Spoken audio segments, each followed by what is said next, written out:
আজ শুক্রবারের সন্ধ্যে জমে যাবে এই ঝাল কদম দিয়ে। বিকেলে চায়ের সাথে মুখরোচক স্ন্যাক্স না হলে ঠিক জমে না।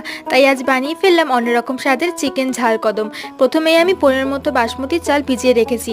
এবার একটি পাত্রে চিকেনের কিমা নিয়ে এর মধ্যে পেঁয়াজ কুচি, গাজর কুচি, আদা রসুন কুচি, কাঁচা লঙ্কা কুচি, ধনেপাতা কুচি, বিনস কুচি, এর ওপর গোলমরিচ গুঁড়ো, লবণ, কর্নফ্লাওয়ার, সোয়া সস দিয়ে মিশ্রণটি ভালো করে মেখে নিয়েছি। আর সামান্য সাদা তেল দিয়ে আরও একবার মেখে নিয়েছি।